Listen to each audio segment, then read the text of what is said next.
Assalamualaikum warahmatullahi wabarakatuh. Hello guys, so let's learn English together with my second guru Sophia. Happy watching guys. Before we start our lesson today, so let's pray our together. So today we will learn about narrative text. Di sini ada yang masih ingat nggak sih apa sih teks naratif itu, Miss? Kira-kira today kita akan belajar apa sih teks naratif itu? What is the definition of narrative text? And then what is the generic structure of narrative text? And then what is language feature of narrative text? So let's learn all together, right? And then the definition of narrative text. Apa sih definisi dari teks naratif itu, Mix? Definition of narrative text. Narrative text is a types of text that tells a chronological story in the past tense. Jadi, naratif teks itu termasuk tipe teks atau jenis teks yang menceritakan kronologi kejadian atau cerita di masa lampau yang menggunakan adverb of time past tense. Seperti itu ya teman-teman. Sebelum Miss melanjut ke materi selanjutnya, Miss punya some question. So for the first question is, what will you do if you have to help your mother to make your brother or sister to sleep? So, of course, if you have to help your brother, your mother, help your brother or your sister to sleep, you would like to read them a bedtime story. Jadi pasti kalian akan menceritakan sebuah kisah kan, sebagai pengantar tidur untuk saudara atau untuk adik laki-laki atau untuk adik perempuan kalian toh. Okay, and then the second question is, when you were young, what did your parents do when you went to sleep? Kira-kira apa sih yang akan orang tua kalian lakukan saat kalian masih muda atau kalian masih kecil itu? So of course, read me, pasti orang tua kalian akan membacakan atau membacakan sebuah cerita read me bedtime story. Dia akan menceritakan atau membaca cerita pengantar sebelum tidur. Seperti itu ya. Di sini Miss punya gambar. Kira-kira gambar apa sih di atas ini? Ya, benar sekali. Jadi, in the first picture is Malin Kundang. Di sini siapa yang tahu sih what the story about Malin Kundang itu? Terus, and then the second picture yakni Timun Mas. So what the story about Timun Mas? Apa sih, gimana sih ceritanya Timun Mas itu, Miss, gitu. Terus and then third picture Sangkuriang and Dalang Sumbing. And then the fourth picture is the story about Roro Jonggrang and Bandung Bondowoso. Seperti itu ya. Once upon a time, there was a man named Sangkuriang. He lived in the jungle with his mother, Dang Sumbi, and a dog named Sitamang. Sangkuriang was a very good hunter. His mother always asked him to go hunting, but he never got anything. One day, Sangkuriang killed a dog and took its heart. When his mother found out, she was so angry that she kicked him out of the house. A few years later, Sangkuriang met Dang Sumbi, and he accidentally fell in love with his own mother. Dang Sumbi knew that he was her son. She refused his proposal by setting a condition. She asked him to build a dam and a boat in the Sitaram River before sunrise. Sangkuriang tried his best, but he failed.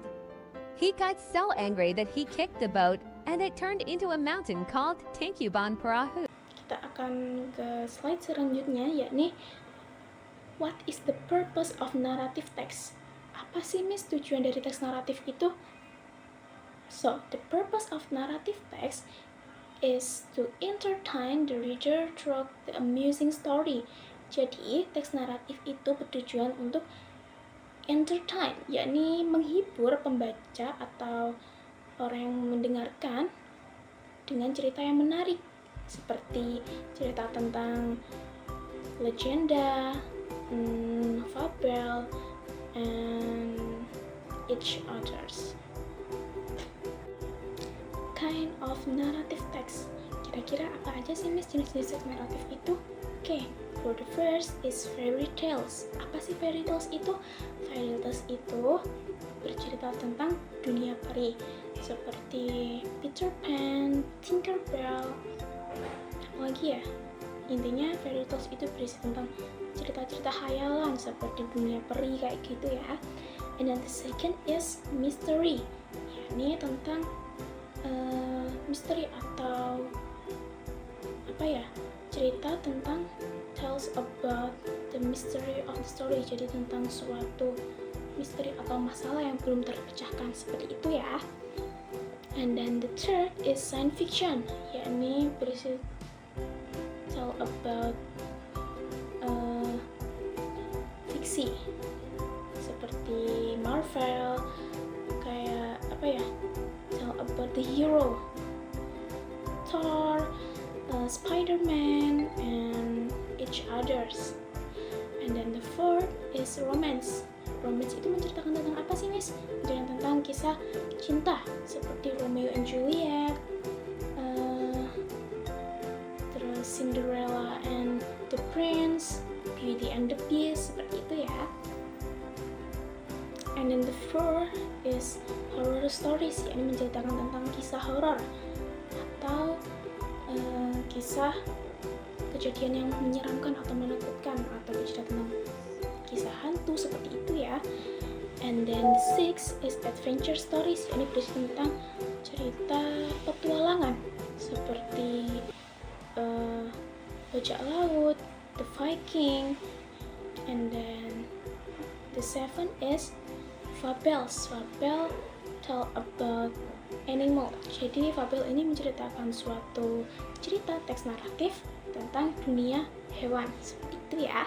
Seperti kura-kura dan kelinci, the rabbit and the turtle, the fox and cat, serigala dan kucing, dan masih banyak lagi ya. And then the last is folklores. Folklores ini berisi tentang cerita rakyat seperti legend, seperti legenda Danau Toba, Malin Kundang, terus The Legend of Crying Stone atau legenda batu menangis, Timunas, dan masih banyak lagi. So, in the first paragraph is orientation. Jadi biasanya pada paragraf pertama berisi tentang orientation. Nah, di sini dicerita Sangkuriang and the story of Sangkuriang and Tangkuban Perahu. In the first paragraph is orientation. Orientation is introduction of character, place, and times, and event of the story. Jadi orientation itu berisi tentang memperkenalkan suatu karakter tokoh, tempat, dan waktu pada sebuah cerita teks naratif, seperti itu ya. And then the second is complication. Biasanya pada paragraf kedua berisi tentang complication, yakni content the problem of the story. Jadi complication ini berisi tentang suatu permasalahan dari sebuah cerita, seperti itu. And then the third is resolution. Apa sih resolution itu, Miss? Biasanya resolution ini berada di paragraf ketiga atau paragraf terakhir, or in the last paragraph. Resolution is a problem, get to solve the problem. Jadi resolution itu berisi tentang solve the problem, pemecahan suatu permasalahan dari complication tadi, seperti itu ya. And then is addiction atau tambahannya itu biasanya ada coda atau reorientation. Jadi reorientation ini berisi tentang moral value of the story. Biasanya pesan moral dari sebuah cerita biasanya terletak di akhir. Kadang pesan cerita tersebut tersurat dan ada yang tidak tersirat. Seperti itu ya. Language feature of narrative text. Struktur kebahasaan teks naratif. Apa aja sih, Miss? Struktur kebahasaan dari teks naratif itu? Okay, for the first is past tense. Ya, past tense, yakni keterangan waktu atau tenses yang menceritakan atau menjelaskan tentang suatu kegiatan atau suatu hal yang sudah dilakukan di masa lampau, seperti itu. Misal kalau verbnya itu biasanya using verb to, seperti itu ya. Misal for the example is kill, jadi kill berarti membunuh, seperti di kisahnya Sang Kuryang dan Dayang Sumbing tadi. Sang Kuryang killed her dog, jadi Sang Kuryang itu tadi membunuh ayahnya yang menjadi dog tadi, menjadi anjing tadi, seperti itu ya. And then the second is adverb of time, yakni menceritakan waktu atau menjelaskan waktu dari cerita tersebut. Misal once upon time, kayak gitu. Keterangan waktu, bisa disebut keterangan waktu ya. And then the third is time conjunction. Time conjunction yakni seperti when, I hope atau all of you can help kalimat yang knowledge menunjukkan from tentang this video. waktu. Good luck. When, suddenly, after, before, in the night, kayak gitu. Warahmatullahi wabarakatuh. In the morning. And then specific character, yakni karakter spesifik. Misal Cinderella, Malin Gundang, Sang Kuryang, the prince, and then the mother, seperti itu ya. And then action verb, yakni kata kerja, yakni menunjukkan suatu tindakan seperti tadi walk, killed, wrote, menulis, dan masih banyak lagi ya. And then the last is saying and taking verb, ini kata kerja yang menunjukkan ujaran atau pelaporan. Misal Dayang Sumbing said bla bla bla bla, kayak gitu ya. Or Timun Mas said please don't disturb me, kayak gitu. Sampai sini ada hal yang ditanyakan kira-kira? Thank you very much. Do you have any question? So, thank you for your attention. Wassalamualaikum warahmatullahi wabarakatuh. See you. Bye-bye.